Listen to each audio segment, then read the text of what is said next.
Hello everybody and welcome back to the channel. Today we're checking out an omnibus that's about to be reprinted here very soon, and it's also a book that is very near and dear to my heart because it was my gateway to the X-Men. It was my first X-Men book ever, and that is The New X-Men by Grant Morrison. So without further ado, let's take a look at this book. Here is the front of the book. Love the jackets and love that Emma's doing her own thing.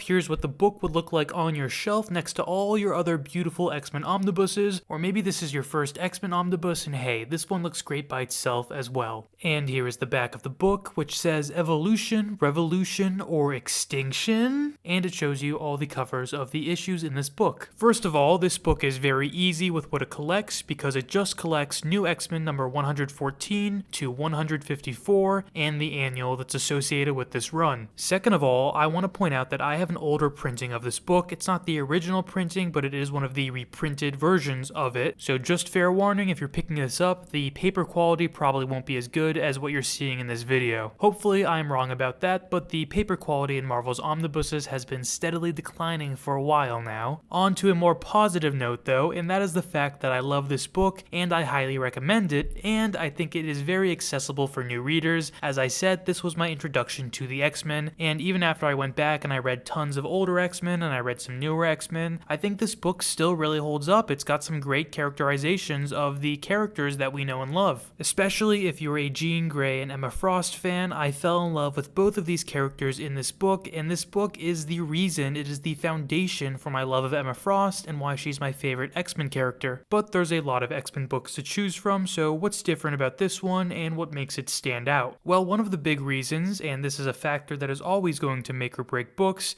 is that Grant Morrison did really understand these characters. They also brought a lot of exciting ideas to this run, and I appreciated the subject matter often being an allegory for current societal or cultural issues. That is to say, this book reflects a lot on modern problems that mutants would potentially have to deal with if they existed in the real world. But that's not to say that this is too grim or too serious or too hyper-realistic though. It's still got all of those fun elements that make a comic book feel like a comic book, and in fact, this book made me laugh out loud just as often as it made me reflect on our world, which is another big check in the successful book column for me. Some notable things you could look forward to if you plan on picking this book up is the introduction of Cassandra Nova, who is, and this is an oversimplification for the purpose of brevity, but she's Charles Xavier's evil twin sister, who is quite the formidable threat actually for the X-Men. We also get the introduction of secondary mutations in here, and the famed one in here that really sticks around is Emma Frost and her diamond skin, which I loved so much, and this is also where we first meet a lot of the new mutant student characters like Beak and Glob and many more, and the specific X-Men team we get in this book, for the majority of the time at least, is Beast, Cyclops, Wolverine, Jean Grey, and Emma Frost. So if you're a fan of any of those characters, I'm sure you'll like this and the very cool jackets they wear throughout the run. And guys, for as much as I like kicking and punching and awesome displays of power, there's nothing quite like the drama of the X-Men, and I think that's something every single X-Men run should have. It's drama between the characters, and this book certainly delivers on that because, well, let's just say there's some pretty notable and creative cheating in here, and the revelation of all of that is very satisfying to watch unfold. And there's also just a lot of background character interactions and relationships going on because this X-Men book has a lot of emphasis on the school aspect of the X-Men as well, and it feels like the X-Men has often been about young mutants and keeping them safe and informed and teaching them to keep themselves safe as well, so it's always nice to see that actual Xavier Institute perspective. As far as the artwork goes for this book, it's not very consistent because it seems like there was a lot of different artists that ended up working on specific issues, and some of the issues I really like the look and I think it looks beautiful, or I think it's very thematically fitting of what's going on in the issue, and then sometimes the artwork in this book doesn't quite work for me, but that's just a personal thing and maybe it will work for you.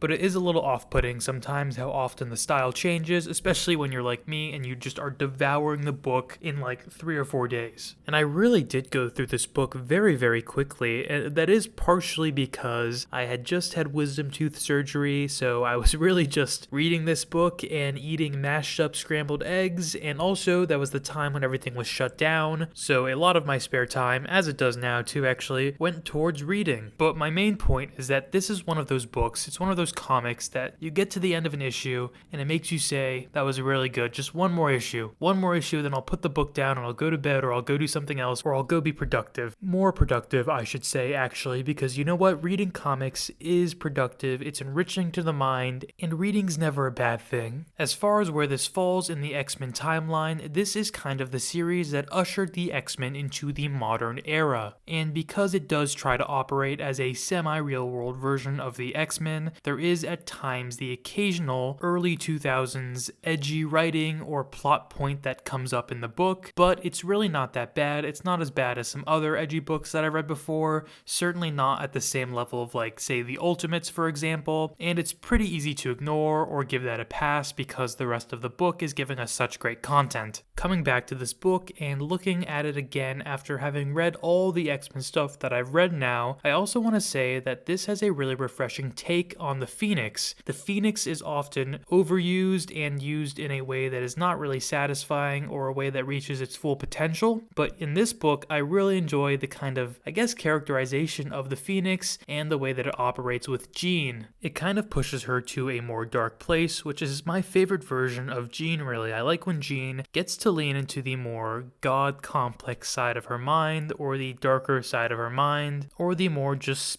fed up with everything side of her mind. I do have to mention though that while I enjoyed most of the run and I found most of the run to be extremely solid, towards the end of the book I wasn't quite feeling it as much. The final story arc just does some things with characters that I'm not the biggest fan of, especially after coming back to this book with some more context of X-Men history. But it is a twist, and those are usually divisive, so maybe you'll like it, maybe I just didn't, and that's just how comics are sometimes. And I won't get into any spoilers about it, but like I said, especially looking back now, it just kind of feels like that last story arc sabotages the rest of the arc, or like attempts to undermine it in a way, and I'd be curious if there was any editorial nonsense going on in the background when all that happened, or maybe that was really just part of Morrison's plan, and for me it was just a clunky execution. But obviously I still really enjoy Morrison's work. I mean, I'm recommending their work to you throughout this entire video pretty much, and I'm saying it's a great starting point for your introduction to the X-Men, or if you're familiar with the X-Men and haven't,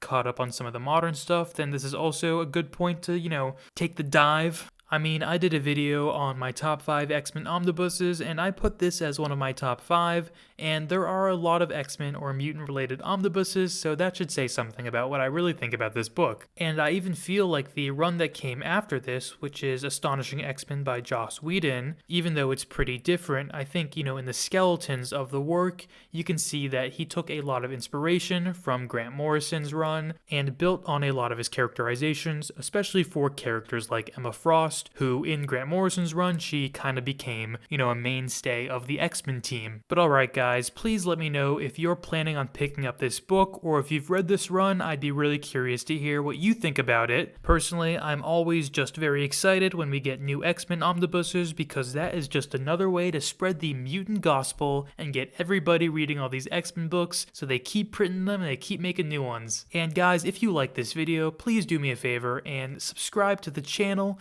We are so close to 700 subscribers, which is insane. I'm so happy with the positive community we've cultivated, and I want it to keep growing with your help. Thank you all, and have a great rest of your day.